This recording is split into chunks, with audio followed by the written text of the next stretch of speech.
Good evening and welcome to The Right Side, the show where we talk about today's news, views, trends, and opinions from an admittedly conservative perspective. I'm your host, Chris Pareja, and this evening I'm joined by Pastor Pat Chen. She's with First Love Ministries International, and we're going to be talking this evening about something that many people may not even know happens in this country anymore. We hear the talk of us no longer being a Christian nation and people being much less prayer-focused or spiritually centered. But Pastor Pat and many people like her actually spend a lot of time in the national capital praying for and with our elected officials across the spectrum, and we're going to learn a little bit more about that this evening. Pastor, welcome to the show. Thank you very much. I'm happy to be with you. So, as I said, it seems that there's this thought that goes around that we're moving away from God, and especially within electeds, and we need to separate church and state.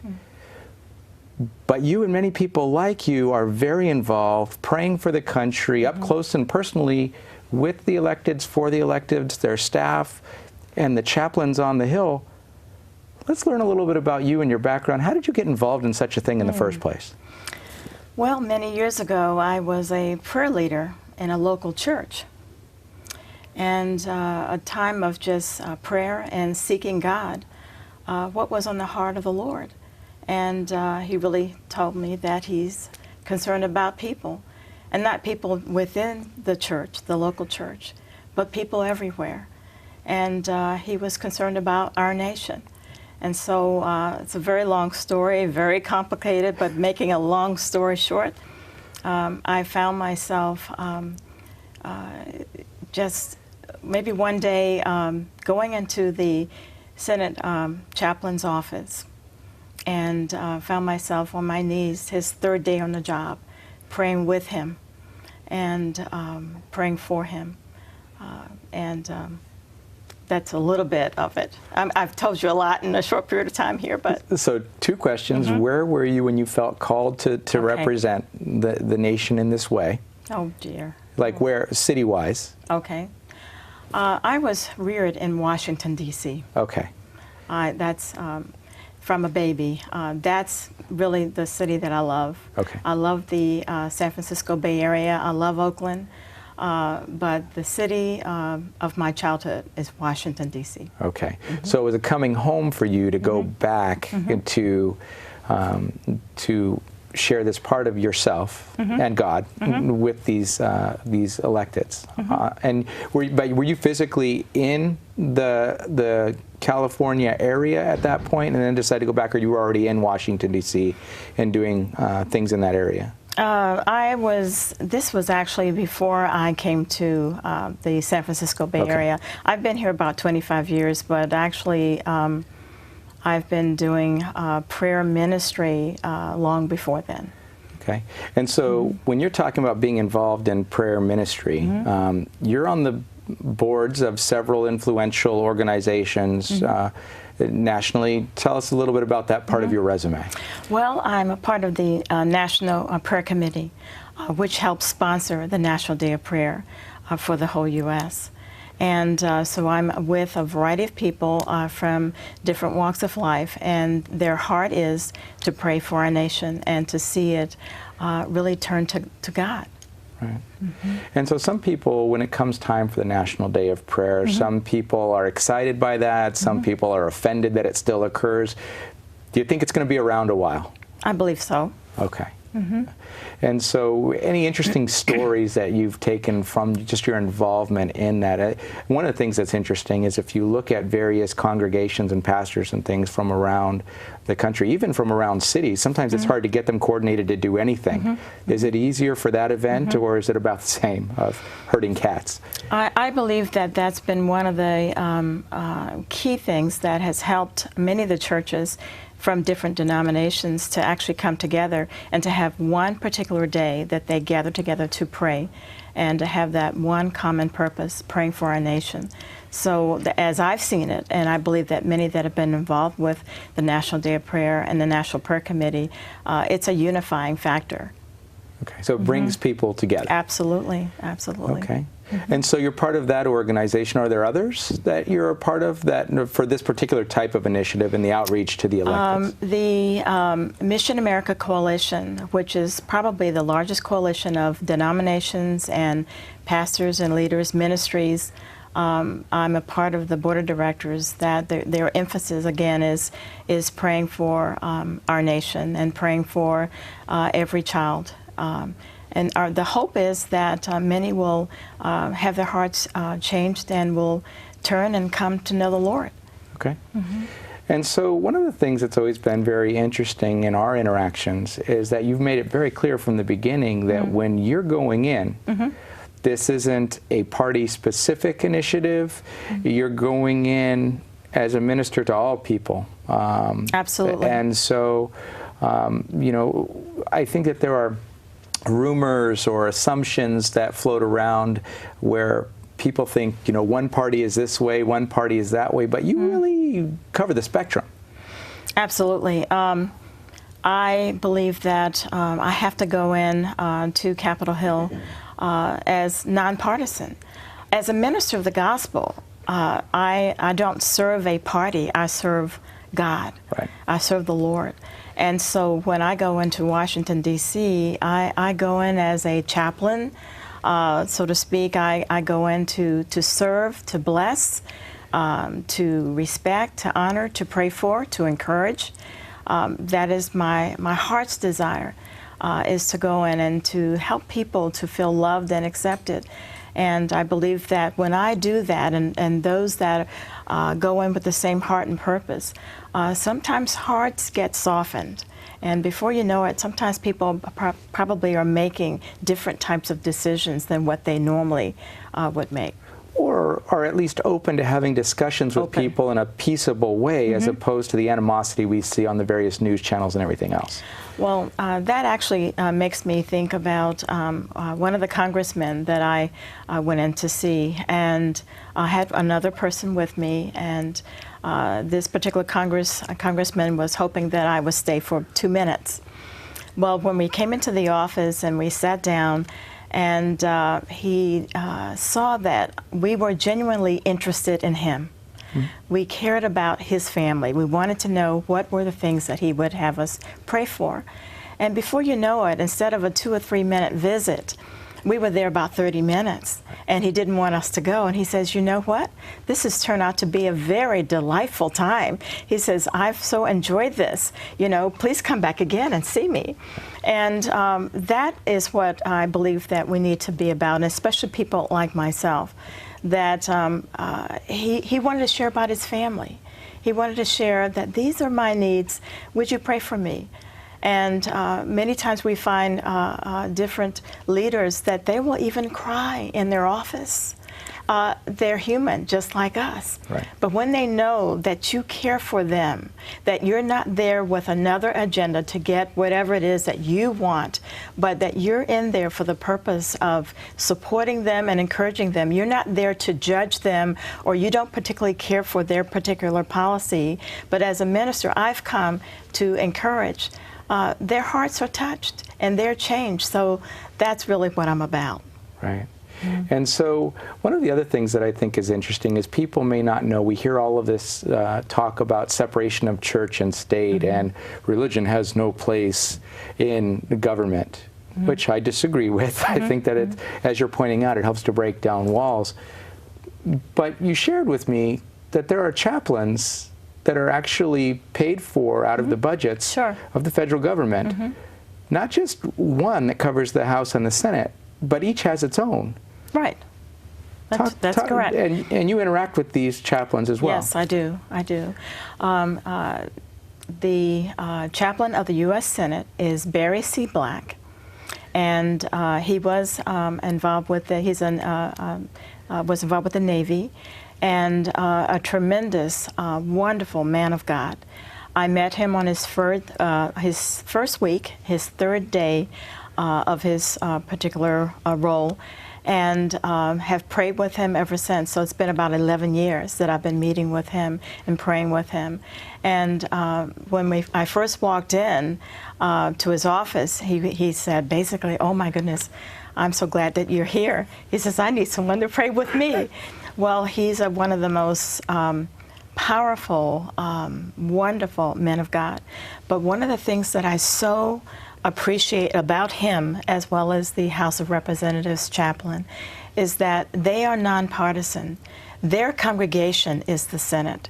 Whether you be Democrat, Republican, Independent, whatever your views are, that they look at them as, you're my congregation. So Father Conroy, who is the chaplain for the House of Representatives, the same way. No, they're not all Catholic, but for him, that is their congregation. And this is how I go into Capitol Hill to meet with the various leaders, the staffers, whoever the Lord sends me to. And I believe that this is how God wants us to be. This is what he has spoken to me. Perhaps some others might be lobbyists and they go in and they have a particular agenda, but that's not my purpose. I go in for a spiritual reason. Okay. And so you started to allude to it a minute ago, that these are humans. I mean, we tend to want to look at people who are of an opposite opinion on one issue or another as some kind of monster or animal or someone that we may personally just find tremendous issue with, and we take it out on them personally in some cases, or you see the banter on Facebook or wherever it happens to be, people just vitriol and hatred and just unleashing, and they forget that human element.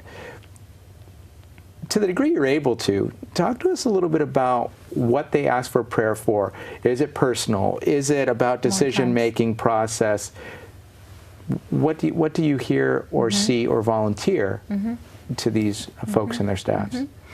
I find for the most part, they ask for wisdom. They do want to do the right thing. They may not always do the right thing.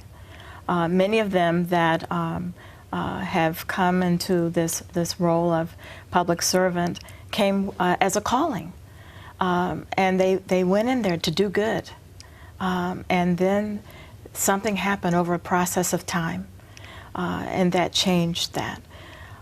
And so we have to look at each one of our congressional leaders as people just like you and I. And so they want to do good. They want to do what is right. So those that are prayer warriors like myself, our determination is to pray that they do right and do right. And for me, is doing right biblically speaking, whatever the Bible says to do. And sometimes they don't always do that. But I and those like myself cannot go in and be harsh and critical and being able to win them over. Our warfare and our prayers should be for them. That is our warfare, is our prayer. That is, we talk to God. Then some others may go, and sometimes they'll be open to hear maybe a different opinion from us. But I don't go in to tell them what to do. I go in to pray for them and then believe that God's going to help them or send advisors around them. And then if they would ask, now, if they ask for my opinion, that's another story. Right. But if they do not, that's not why I'm there. And I do believe that we have a big God. And I believe that He is answering our prayers. It may not be in the timing that we want. We may not be seeing things right now in the way that we would like. But I do believe that God is big and He's answering our prayers. He's doing things behind the scenes that we have no idea. Right. Well, you're operating more as a spiritual nurse. Well, I am. Right. You're there to provide service, encouragement, healing. Regardless of what somebody does outside the hospital, I mean, you're there to serve in that capacity. And if a conversation comes up, a conversation comes up. So do they ask you to pray a lot of times? I mean, these guys are separated, and women are separated from their families in many cases by thousands of miles. That's what their prayer requests most times are concerning their families. again, concerning wisdom, their families, again, they want to do the right thing. They want to do good for their people. Those are the type of things that they usually ask prayer for. And so do you see differences in receptivity or even outreach from those folks and their staffs at different times, or in scenarios like recently we've had the Paris attacks, we've had San Bernardino, and there's more of a concern. I mean, just talking to people out in the world, they're concerned, they're fearful, they're confused. Do you see a change, or does it stay pretty constant, the type and frequency of request? Well, more than ever, we don't know what to do. More than ever, our congressional leaders don't know what to do. I find that that's one of the best places that we are at this point, because we are coming to the place that we are needing spiritual help. We're needing something great, to hear something from God.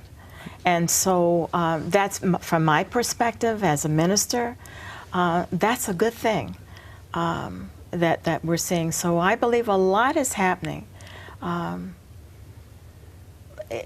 don't know how to say it better right at this point, but I believe a lot of things are happening in the background that we're going to see some changes in the days ahead, because we're at the point where we're at the end of ourselves. We're at the end of how much we know.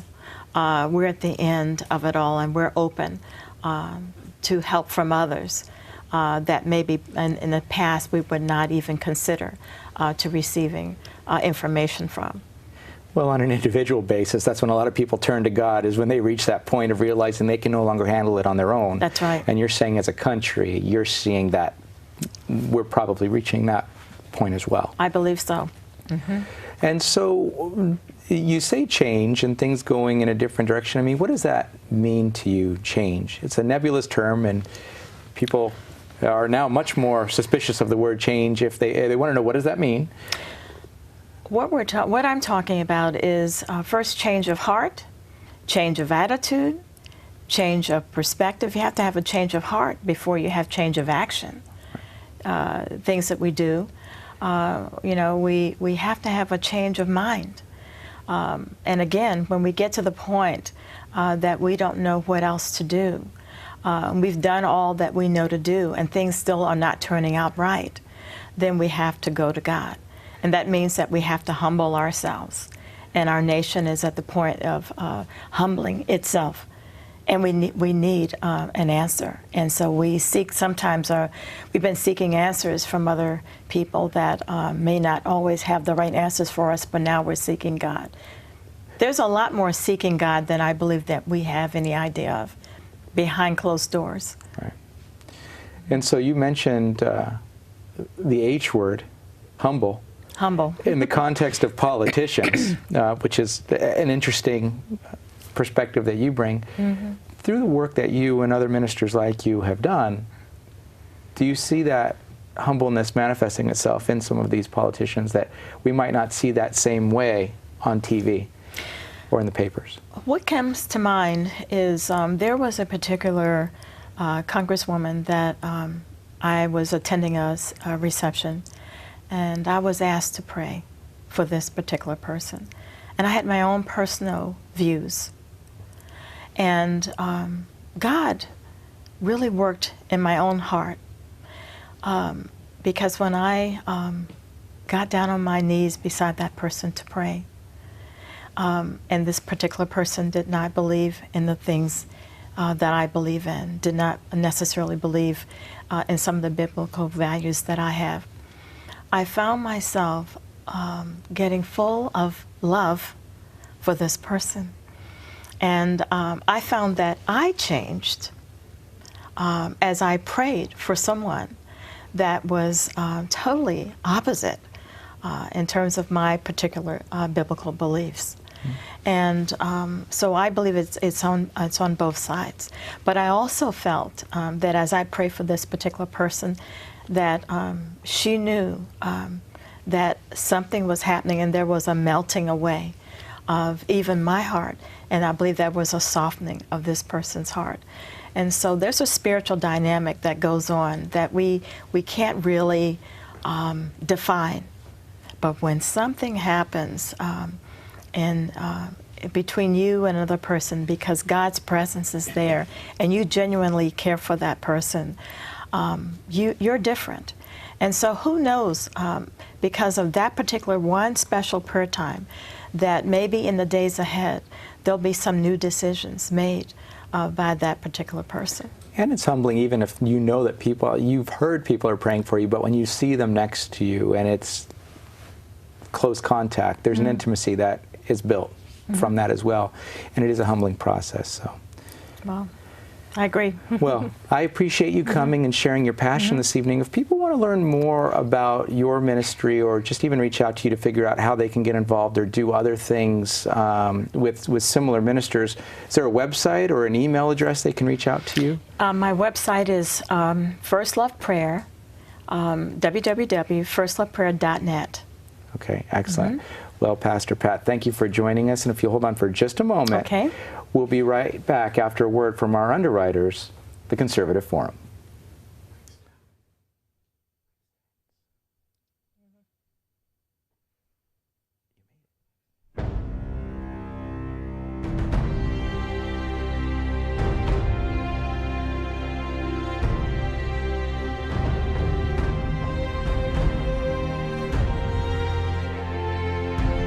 The Conservative Forum of Silicon Valley began with 20 conservatives meeting at a restaurant in November of 2003.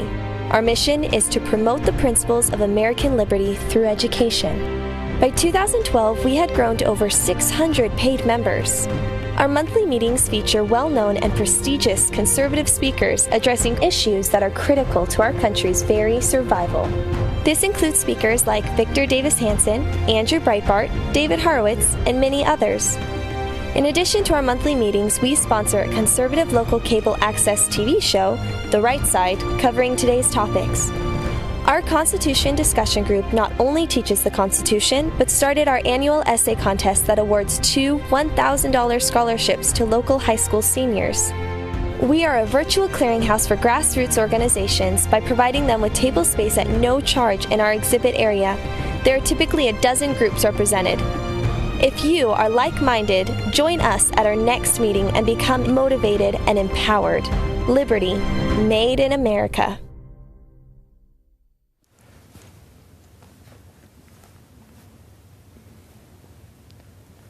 And welcome back to The Right Side. That was a word from our underwriters, the Conservative Forum. We appreciate them tremendously. As we're ending out this 4th season, they've already agreed to underwrite and have underwritten the next season as well. So that'll be 5 seasons that they've made this show possible. And so, again, we just appreciate them tremendously. But what they're best known for is their speaker series. And for example, this evening, Tom Fitton will be speaking at the IFES Portuguese Hall. This normally happens on the 2nd Tuesday of each month at 7 o'clock in the evening. But that happens at 432 Stearland Road right here in Mountain View, California, about 3 minutes from here. And upcoming speakers include James Lilacs, American journalist, columnist, and writer of the Athwart column for National Review magazine. And in March, Kevin D. Williamson, roving respondent for National Review as well, and author of several books, is going to be covering the intersection of economics, public policy, and culture. If you'd like more information, you can find that at theconservativeforum.com. And as Pastor Pat was sharing with us this evening, again, we hear all of this talk of separation of church and state, and why should religion or spiritual concepts be involved in government. But as you can tell, even from a secular perspective, one of the things that is clamored for in this country is more communication, people dropping the barriers, reaching out to people across the political spectrum and talking to one another as humans. And whether you believe in the power of prayer or not, with those kinds of results occurring, it just makes sense to not only allow it to happen, but I think to encourage it to flourish. You can find out more about Pastor Pat, her ministry, and maybe other ministries you can reach out to through her website at firstloveprayer.net, or you can look her up on the web as well. We thank you very much for joining us this evening. Again, this has been The Right Side. I've been your host, Chris Pareja, and would love to see you in person or on the show again sometime soon. But if you just can't wait, reach out to us at therightsidetv@gmail.com, and we'll try to answer any questions you have or take your opinions as you're willing to give them. Thanks again, and have a great night.